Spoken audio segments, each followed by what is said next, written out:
Mayong aga mga apyan kag mga kauturan magapamalandong naman kita sang pulong sang Ginoo kag tugutin ninyo ako sa pagbukas sang aton palatukuran nga makita diri sa Binuhatan kapitulo 4 bersikulo 36 tubtob sa 37 kag subong man sa kapitulo 9 26 tubtob sa 27. Magabasa ko sang Acts chapter 4 36 to 37 nga nagasiling diri.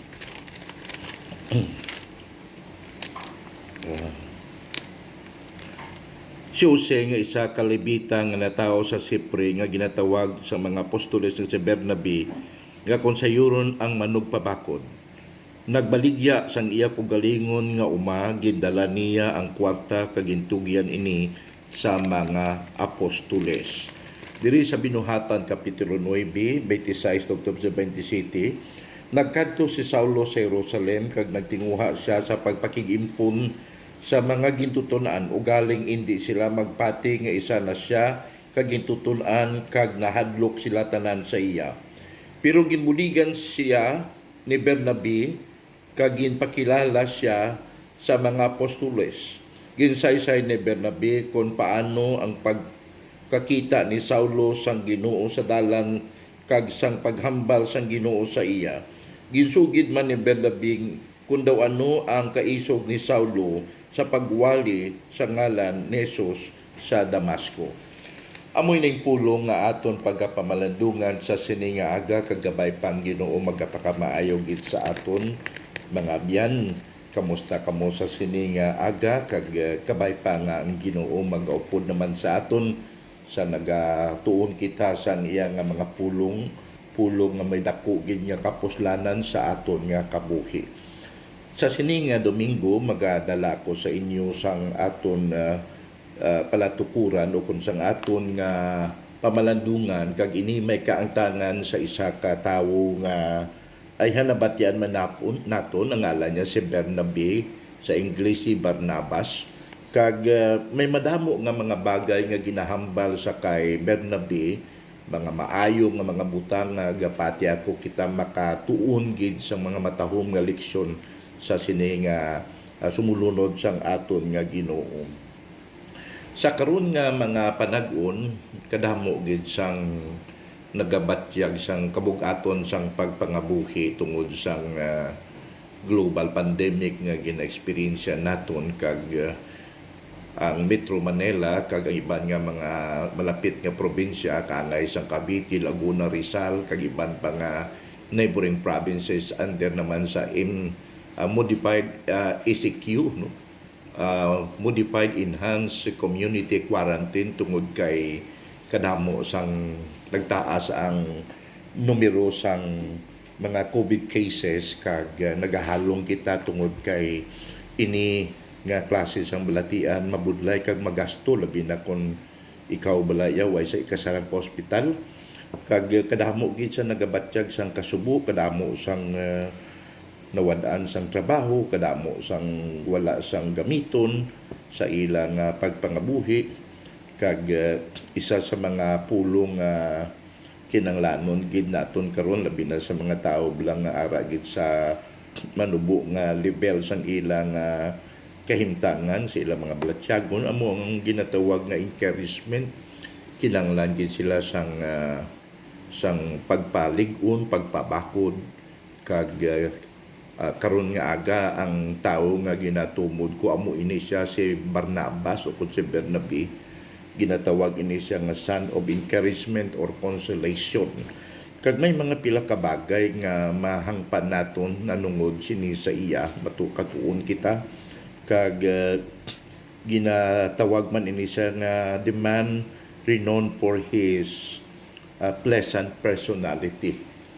Kag kanami gid sang kabuhi ni Bernabe or Barnabas kag may apat diri ka butang nga luyag ko i-share sa inyo although masiling nato tip sa nano sa kaayo ng kada tao may mga kaluyahon, may mga imperfections, no? Kag i-share ko ini karon sa inyo ang nanungod sa kay Bernabe. Ang una gid makita naton diri ang pinasahi nga pagkaalwan sining tawo. katong nga kaalwan sini nga tawo nga si Bernabe kay manti sa nagadamo ang mga tumuluo, ang mga kauturan nagtingob sa ila pagkabutang kung aton basahon ang Acts chapter 4 bala dira sa beginning sa 32 ang mga tumuluo isa lang sa panguna-una kag balatyagon gintingob nila ang tanan nila nga pagkabutang kag wala gid isa sa ila nga nagkabig sa iya pagkabutang nga iya gid nga kugalingon kag tungod sini gin-share nila ang ila resources kag wala sang nagutuman sa sadto nga tion no sa naga-spread sila sang gospel naga-testify kay Kristo makita naton ang support sang mga kauturan nga kaintindi sang ginatawag nga ministry of proclaiming the good news. So ginsuportahan gid nila bisan pang iban gani siguro to imol lang to pero nagbinuliga gid sila kag ang may ara-ara nagmulikit kag pagkabalo sini ni Bernabe isa kalibita nga taga Sipre kag ginatawag man siya sa mga apostolis nga manugpabakod ginbaligya niya ang iyang nga uma kag iya gindala ang kwarta sa mga gitutunan sa mga apostolis tungod kay nagakabalaka sa sang hilikuton sang Ginoo ang misyon sang Ginoo wala ay pugong-pugong para sa iya makita naton diri ang magnificent generosity sini nga tawo kag labi na sa karon nga panagkon bala kadamo gid sang nagutuman suno sa statistics ang recent mga 17.7 nga mga Pilipino wala sang obra 17.7% hindi na lahog-lahog damo gid nawad-an sang obra mga OFWs mga LSIs iba nagpalauli sa ilang nga probinsya sa ilang nga banwa kag wala na sang trabaho iba nini sa ila may mga maayong obra sa Manila pero nagpalauli kay ti sira ang kompanya nga ginobrahan nila kag makita naton ang tao karon masyado ka creative iban maga himo na lang sa kunano nga pagkaon dira ibaligya no may mga utanda naga-gardening iba niya nagapamaligya sang bulak kung ano na lang agud nga maka-augment sang meager resources sang aton nga mga kauturan. So makita naton diri ang pagka-alwan sining nga tawo. Wala gid siya pugong-pugong iya mismo nga property binaligya niya ang iyang umahan, iyang nga umahan talamnan niya ginbaligya niya kag ginhatag sa mga apostolis kay nagakir siya sa mga tumuluo sang Ginoo nga nakakilala kay Kristo kay bansini sa ila may mga kakulangan man ayahan sa pagpangabuhi pero gintingob nila kag pagkabaloy ang amoy na binaligya yang iyang umahan kag ginhatag ang kwarta bugos gid ang kwarta sa mga apostoles hindi angay sa kay Ananias kay Sapphira balatok balo kamo sa to nga nagpretend sila naging baligya nila ila pagkabutang nga naghatag man sila pero actually ginhawiran nilang porsyon sang duta kung sang bilis ang ilang property si Bernabe ubos-ubos ginhatag ang tanan sa Ginoo gina-imagine ko kung anong impact sini sa aton bala nga mga churches kung may mga utod kitang maalwan nga nagasakdag sang buluhaton sang Dios ang misyon sang Ginoo hindi lang sa pagwali sa maayong balita kundi bisan pa sa social ministry, benevolent ministry nga may mga utod kitang luyag madala sa Ginoo. Kabos ini sila wala sang kalanon po nagabulig ang iglesia. So kanami gid sang impact ni kung may mga utod kita nga mga maalwan ang balatyago nila ara gid sa hilikuton sa Ginoo. Kag nakita nako nini sa akon pagtuunan nungod sa kay Barnabas kag taga Cyprus ini siya kag kadamo gid sang mga bagay nga ka-inspiring na nungod sini nga klase sang tao ang iyang pinasahi nga pagkaalwan sa pagbulig sa ilikuton sang aton nga Ginoo labi na sa pagdumdum sa mga imol kag ang ikadwa ang matalupang dan naton diri diri sa Binuhatan kapitulo 14 bersikulo 12 ang iyang impressive personality hindi lang ang iyang unusual or magnificent generosity kundi iyang impressive personality ang mga Lycaonians nagtawag sa kay Bernabe nga si Zeus, no? Ngalan ini sang emperor sa Grecian mythology bala, sa ilang mga Diyos-Diyos. Kag makita naton diri kung paano ang pagpakadako nila sa kay Bernabe upod sa kay Apostol Pablo. Kay man ang insidente sina diri may isa to ka tawo balang lupog galimpas ang pagkabata niya kag hindi may katindog samtang gawali si Apostol Pablo upod sa kay Bernabe. Ini nga tao gatulog kay Apostol Pablo kag pamhati gid mayo kag na-discern ni Apostol Pablo nga ini nga tao may kinahanglan gid. Kag wala gid pulo pamisok si Apostol Pablo gintulog kay straight to his eyes. Kag nagsilya tindog ka, kag nagtindog ining lupog. Kag ang mga tao natingala kag nagsilya sila ang mga Dios ari sa aton. Nagbalik ang mga Dios natingala gid sila. So kabig nila nga daw mga Dios si Apostol Pablo kag si Bernabe kag gintawag nila nga si Jupiter kung si Zeus, si Bernabe, no? Kag makita naton diri kung paano ang pagtratar nila, pagkabig nila sa mga apostoles. Si Bernabe hindi lamang nga may ginatawag nga physical nobility, maayong iyang influensya, maayong nga kultura, ang isa gid sa mga bagay nga daw ka impressive parte sa ning alagad sang ginupod kay Apostol Pablo among wala abot sang physical stature niya inang wala labot sang iyang physical stature makita gid naton kung daw ano ang pagdala niya sa iya kugaligon, maayo gid siya sa mga tao, maayo gid sa magdeal sa ila. Kag tungod sini nagpadayon siya upod sa pag-alagad sa Ginoo upod ni Apostol Pablo. So mga utod amo ini si Bernabe, hindi lang nga may maayos siya nga balatyagon, pagkaalwan, hindi lang nga ka-impressive sa personality niya, nga halos ang mga tao nagaka-attract sa iya. Siguro mataas ini siya gwapo, pero pinakanami gini sa iya, ang iyang mental life, ang iyang moral life, spiritual life, yan maayogin. Kung ikaw makasugata sa iya, though you cannot help but like him, may mga tao nga subong sinagagamonin si Bernabe kung si Barnabas. Ang ikatatlo nga matalupangda naton sa kay Bernabe kung kay Barnabas, ang iyang inborn goodness. Kag kung aton basahon ang Acts chapter 11 verse 24, may tatlo ka bagay nga gina-describe diri sa kay Bernabe. Ginasiling nga he was a good man and full of the Holy Ghost and of faith. So, good man, full of the Holy Ghost and of faith. Amon ni description sa kay Apostol Pablo, no? Do ara iya sa iya, ara iyang maayong ugali sa iya.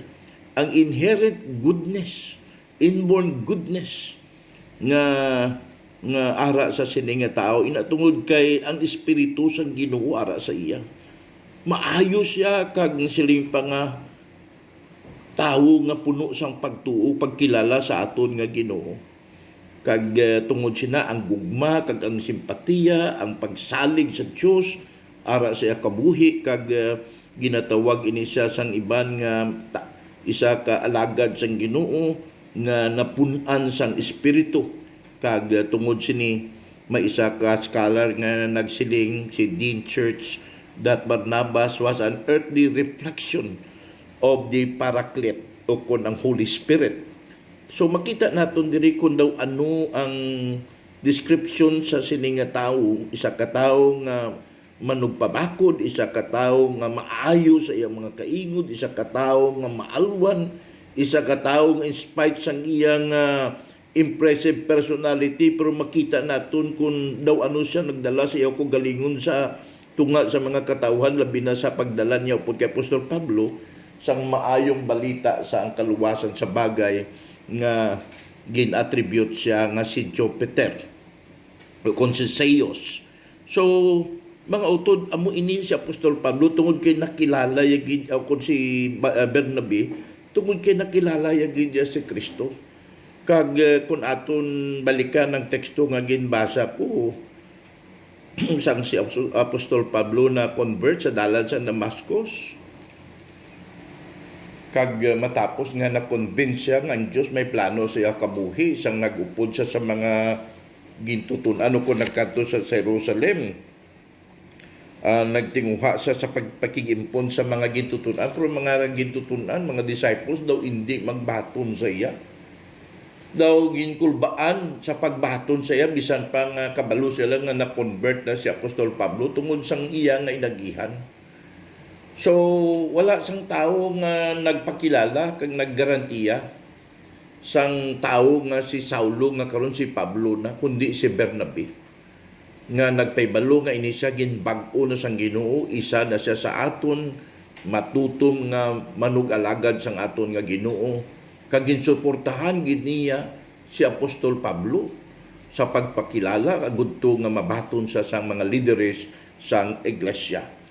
So kung hindi tungod sa kay Bernabe siguro, I do not know kung anong natabo sa kay Apostol Pablo, pero kabalo naman kita kung espiritu nagapanghikot, wala sang butang na imposible. Pero ning natawag na human instrumentality bala. Like Barnabas when he was used by God as a man nga mag-encourage sa kay Apostol Pablo, kag bisan pa sa mga pagpakilala sa mga gintutunan, sa bagay nga sa uli ginbato nila ini nga tawo nga nangin kaupod nila sa pag-alagan sa Ginoo. Kakabalo naman kita sang epekto tungod sa encouragement ni Bernabe, si Apostol Pablo nangin dako nga missionary, bantog nga missionary sa mga Hintil. Upod man sa iya, gagawpod siya sa sining endeavor, ini nga hilikuton sang pagpangalagad, pagwali sa mayong balita sang kaluwasan. Kag hindi lamang subong sina, makita naton diri ang remarkable ministry ni Barnabas. Kung naton basahon ang Acts chapter 11 verse 29 and 30, Barnabas had that inspiring influence.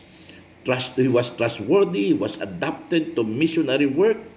Sang nagadamo ng mga nagadamo ang mga gitutunan, ang mga apostoles, siling nila mapili ta siguro sang ipadala naton sa mga Hintil, kang espiritu naghambal sa ila nga si parahon ninyo si Bernabe kag si Apostol Pablo, kay sila mga pinili sang Ginoo. So makita naton diri ang ministry ni Bernabe nga nangin isa ka matutom nga nagaalagad sa aton nga Ginoo upod sa kay Apostol Pablo. But if he is well known sa iya nga pagpangalagad sa Ginoo, iya ministry, iya mo ang pagpabakod sa mga kauturan, sa mga tumuluo sa ilang nga pagtuo sa aton nga Ginoo. Kag mga utod, isa ini ka importante gid sa aton nga iglesia. Ang aton nga mga pastors nagawali, nag-encourage sa aton nga mga kauturan, pero ining natawag ang ministry of encouragement, siguro adoptahon niya sang aton nga mga diakono bala. Nga isa sa mga major functions nila amo ang pag-encourage gid sa mga kauturan sa ilang nga pagtuo nga magpadayon in spite of everything. Kag amo ini si Bernabe, amo niya ang ministry niya nga ginkilala ini siya nga son of consolation, son of encouragement. Pero mga utod, may mga bagay nga bisan nano kabala ka Diyos noon kag malapit sa Ginoo. Sa nasiling nakon kay na wala sang tawo nga perpekto, kay bisan ano kanami isang mga bagay nga ginahambal sa Biblia sa kay Bernabe. There was one occasion nga nag-conflict siya ni Apostol Pablo sa ilang trabaho bala. Kaysa nagpananom sila sa mga kaiglesiyahan na nagabot ang tiyon nga siling ni Apostol Pablo, niya malakat kita, mabisita kita sa mga churches, mga kauturan, kung kamusta na sila, kag siling niya siguro, ayaw siguro mangita, tas ang magaupod sa aton. Kag dira sa Acts chapter 15, halin sa 30, tubtob sa 39, makita ta ang contentions between Paul and Barnabas. kay si Paul luyag yang malakat sila, pero siling ni Bernabe niya dalon ta si John Mark, siling ni Paul niya hindi lang pagpopda na kay man ginbayaan nga kita na sa aton nga first missionary journey. So dalom sang ilang di pag-intindihan ni Apostol Pablo, sa bagay isa ini sila pero di parted ways. Sa bagay nga si Apostol Pablo gipili niya si Silas nga nanging companion niya, kamtang si Bernabe ginkuya si Mark nga hinablo siya ini, ginpaupod niya sa iyang pagpamisita sa mga kasimbahanan kaangay man kay Apostol Pablo kag sa kay Silas.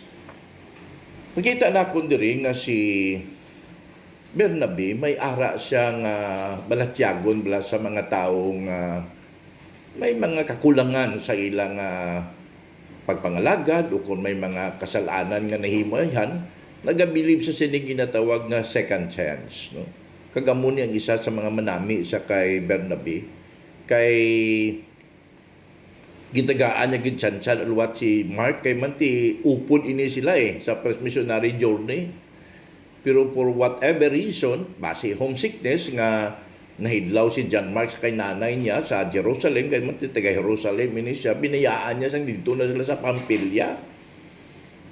Kag nagpuli sa iya, tiya mo ito tinandaan ni Apostol Pablo. That's why sa pagpanghagad ni Apostol Pablo, nga malakat sila. Mabala bisita sa mga churches. Hindi siya magbaton kay John Mark. Pero si Bernabe niya, no, tagaan tali tsansa, ginbaton niya ang iya nga, ini si John Mark nga posible parintya ini, nablos siya. Kag tungod sa encouragement, tungod sa pagkilala niya nga ang tao may pagbaylo, si John Mark naging mapuslano sa Bible. He was the first one among the followers of the Lord, no? Kay manti disciple ini siya ni Peter, disciple man siya ni Paul. Siyang una nga nakasulat sa aton nga Gospels, no? Hindi si Mateo, hindi si Luke, hindi si John, kundi siya gid ang una nga nagsulat sa account na nungod kay Kristo. It was because of Barnabas' encouragement. Nagintagahaan niya sang tsansa, kag bisan pa si Apostol Pablo sang napriso na siya, ginpangaban niya, please bring John Mark to me, kag let him bring my parchment, mga akon mga libro, kag mga nabilin kong mga libro palihog ipadala sa iya. So katahom gid kay si Bernabe kag si Paul later on nag-reconcile sila, no, bisan may conflict sila. Isa sa simbahan may mga tagsubong sa misunderstanding. May mga tao nga sang una, sang wala pa sila ma-transform masyado gigkalain sang ilang mga ugali. Pero sang nagbaylo na sila, kanami na. Muni sa Apostol Pablo. Pero may mga tao yang nga kanami gid sang ilang mga ugali, mga Kristohano na po sa ulihi, may mga weakness man sa gihapon. Hindi gid kita mga kauturan mag-expect sa katao, bisan pa reliyoso na siya, bisan pa gani mga lagad sa Ginoo, may weakness. Pero ang lesson diri, bisan nano ka kung may weakness man ang isa naton ka spiritual leader, that doesn't mean to say ang tanan niyang mga kayo kalipatan naton, nga man ang human tendency naton gatulok kita sa isa ka weakness, kag ang iban ng mga maayong ugali sa tao ginakalipatan naton. Now, si Bernabe mo ini, wala ito pagtulukang weakness ni John Mark, gintagaan niya gid sang tsansa nga makabalik sa pag-alagad sa Ginoo, kag makita naton ang epekto sa encouragement sa kay Mark sa bagay nga siya nagsulat sang unang nga gospel na nungod sa kay Hesukristo. So, mga utod amo ini, kinanglan may ara kita nga masangkad nga pag-intindi sa tao bala. Kay man ang temptation naton ko isa, madala kita sang isa ka personal weakness ang aton nga leader to the extent nga daw delete naton, ginapanas, gina-erase naton ang mga bagay nga mga maayo sa isa ka tawo. Si Bernabe hindi subong sina. Kag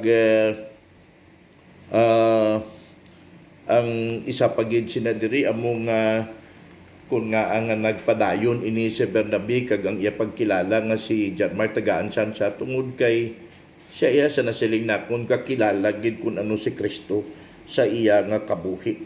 Kag wala sa sang iban nga ginsunod kundi ang aton Ginoo Kung si Apostol Pablo, mo maning balatyagon niya, imitate me as I imitate Christ. Kaya man mga utod, kung magsunod kita sa, kung imitate na sundon ng isa ka leader, bala ma-discourage kita. Kung i-focus na nato ng aton ko galingon sa Ginoo, kag siya ang aton sundon, kay mati wala man siyang perfecto nga tao, si Kristo gid lang. Kag amo ina nga hindi kita madali-dali discourage kung may pangitan may weakness ang isa ka alagad sang Ginoo. Tao ina siya eh. Si Bernabe maayo gid nga tao. Damo sang ginhambal nga para maayo sa iya, pero there was one point in time nga daw may weakness siya kay nanging kabangdanan sa sang split sang ilang missionary journey ni Paul. Pero may purpose. May purpose ginkuha niya si John Mark na nagapati siya nga ining young man, tagaan siya sa luwat, agud nga makapadayon sa iya nga pag-alagad sa Ginoo. Sa malipot nga pulong mga kauturan, subong kita nakakilala sa Ginoo kag naga-relate sang aton ko galingon sa iglesia. Hindi may ninibitar ko kaysa may mga misunderstanding, may conflict. Kag ining mga misunderstanding and conflict, nagakatabo bisan pa sa mga mature naton nga mga kauturan, normal ina. Kag kung nagakatabo na, let's not get discouraged. Kay mantitawo ina sila. Bisan si Paul kag si Barnabas nag-conflict. Si Peter kag si Paul nag-conflict. But in the end, gingamit sila sa Ginoo, na-reconcile sila, nag-intindihanay sila, kag amuning manami sa mga Kristiyanon. Wala kita nagapati sang ginatawag nga perfection sa isa ka tawo diri sa duta, kay perfection ma-attain tagilang na. Sa ulihi nga mga inadlaw ang aton nagidya nga kita magpadayon sa pagserbisyo nga may katutom kag madamo sa mga tawo may influensya naton, kaangay sa kay Barnabas. Kadamo gid sa mga tawo na pabakod niya sa pagtuo. Kadamo gid sa mga tawo nga na-encourage niya. Upod sa kay Apostol Pablo samtang nagalakat sila ga pananom sa iglesia. Although way man niya gambal na Biblia nga mayo gini sa magwali, pero ang gift niya is more of encouragement. Kag sa nasiling na akong kaina, kadamo gid sa mga tawo nga tungod sang stress bala nagalain ang mga blatyagon, down sila tungod sang kinawadon, wala sang obra, damo sa mga problema, may mga masakit pa. Kag si Apostol pa si Bernabe kabay pa makaremind sa aton nga ini nga ministry of encouragement importante gid sa aton nga panag-on, labi na sa sining ginatubang naton nga challenge sa aton nga pagpangabuhi karon, labi na ining balatian nga nagalapta sa bilog nga kalibutan kagkadamo na sa mga nagkalamatay tungod sa virus.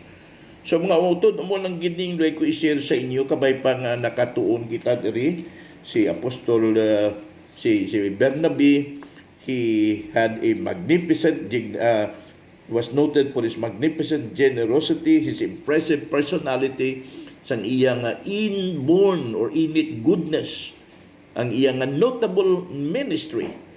Pero nasilina kon hindi sa perfecto ang iyang enkwentro sa kay Apostol Pablo nga nag-create sang misunderstanding inatungod sang iyang handom nga tagaan chance sa luwat si John Mark. So he believes in the second chance.